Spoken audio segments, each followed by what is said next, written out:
Scene 80, take 1, sound 64. Mr. President, I wonder if you could tell us about some of the audiences you talked to in the 1948 campaign. For instance, I think we'd all be curious about what was the smallest audience you had in the 1948 campaign? Well, it'll sound as if I'm bragging about the 1948 campaign, but I never had an audience under 5,000 or 10,000 people. And the whole series of trips which we took, about 31,700 miles on the train. Mr. President, I wonder if that's the longest campaign trip that any president or presidential candidate has ever taken. Do you know? I can't answer that intelligently. I think Bryan took a very long train campaign trip, but whether it was longer than that or not, I don't know. You were talking earlier about, well, for instance, Jefferson and campaigning. I wonder if you'd tell us, sir, again, as if you were telling an audience or a young student, how Thomas Jefferson went about campaigning for the presidency.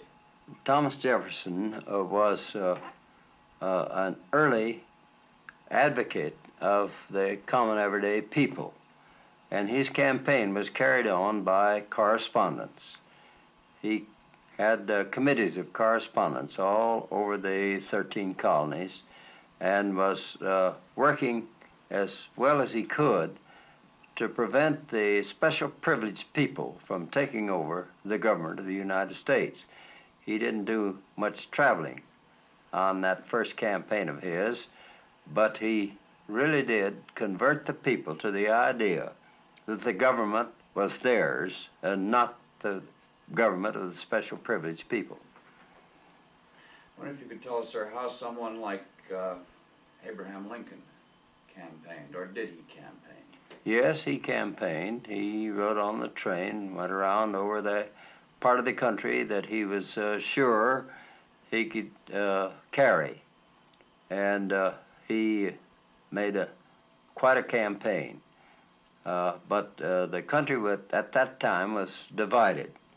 And his election was due to the fact that those states who wanted to maintain the Union stayed with him, and the others did not, although I'm of the opinion that if the Democratic Party hadn't been split up into 3 sections, that he would not have been elected. He was elected on minority vote. In her book, Miss Margaret Truman's Souvenir, she says, sir, of the 1948 campaign, she puts it much better than this, but essentially this, my father and I didn't even have to talk about whether I was going on the campaign train or not. We have that very special kind of understanding that I knew I was going to go. Would you tell us about that, sir? Not as an answer to a question, but about Miss Margaret and the 1948 Margaret campaign. Is my only child, and she knew very well in 1948 that she and her mother would have to go with the old man on the campaign, and she was ready, and she went. She made it wonderful. She surely did. How did Mrs. Truman feel about going on the campaign? Did she enjoy campaigning? Oh, she had a good time, and she wanted to see the old man elected. Right. I wonder, sir, if you could go back a little. One time you and I were talking, and you were telling me about Washington trying to convince the people of his time that they couldn't believe what they read in the papers. And I wonder, sir, if you could tell me this, well, the whole story, more or less, how he got from place to place, why he decided to go from place to place, the kind of speeches he made, why he felt it was necessary, and so on. Now, there's only one thing. When you were talking about Lincoln a moment ago, you didn't mention his name. So in this case, when you tell me about George Washington... well, George Washington was, of course, one of the great of the presidential line. And he was interested in establishing a government. and he had to do some traveling around in order to do it. He went by stagecoach and horseback, and when he was finished with the problem which he had in view, he had accomplished the purpose of setting up a government, which very few men could have done. And that's the reason he's one of the great presidents, because he succeeded in inaugurating a government, a free government of the United States under the Constitution, which he had helped to write. He'd been president of the Constitutional Convention. I wonder, sir, if you could tell us, skipping way ahead now, in 1948, the Republicans met in Philadelphia also, a little while before. I wonder if you could tell us, sir, whether you looked, I think that was the first convention that was on television. I wonder if you watched it and what your reaction was. Oh, yes. I was in the White House at the time, and I didn't have anything else to do, so I sat and watched it. And I watched all the mistakes they made and took advantage of them, and it worked. I wonder, sir, if you could, you said it, if you could say, I watched the Republican convention. Well, I did. I watched the Republican convention, and it was a most interesting program. And that's when I put them on the spot about calling a special session and making them carry out their program as they set it out in their platform.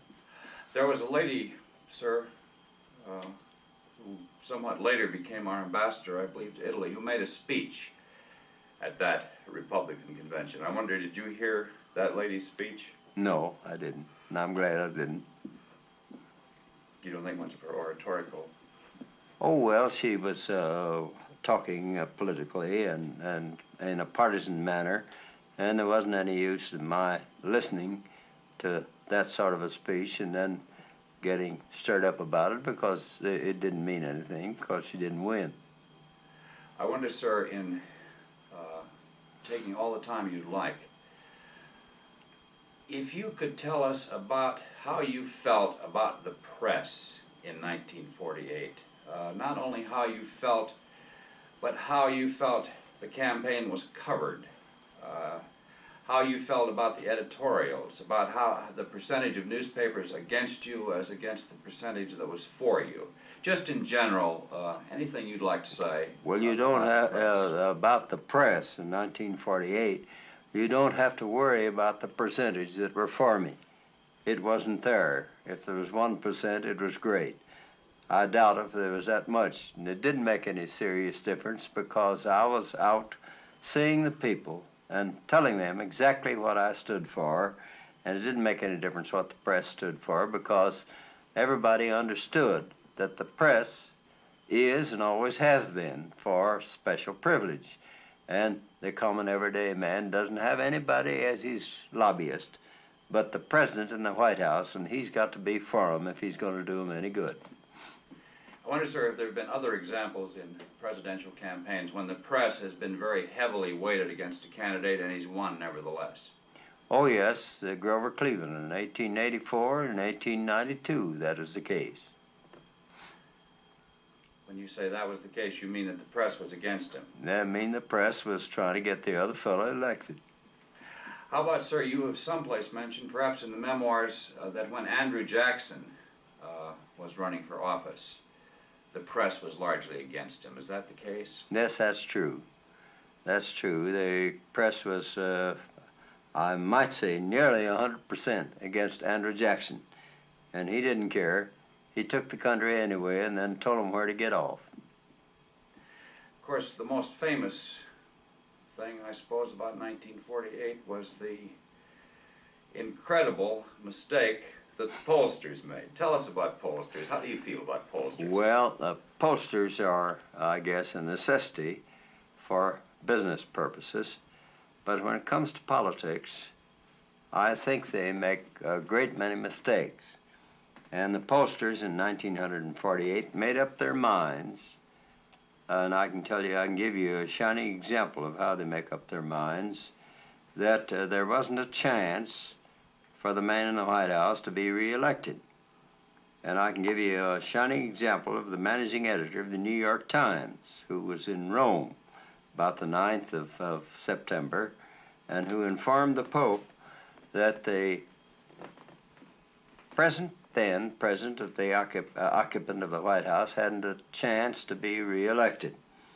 Well, along in November, after the election was over, the same fellow was in the Pope's place in the Vatican, and the Pope asked him how that came about. Well, he said that the reason that came about was that instead of going back to the towns where I had been on that famous train, that they had polled themselves after the thing was over, the newspaper men in the town, and of course they told the pollsters what they wanted to hear, that there wasn't a chance of my being reelected. And that was the excuse he made to the Pope, and when he came to see me after that, I reminded him of the fact, and he told me the same thing. He said, well, we just polled ourselves instead of trying to find out how the people felt.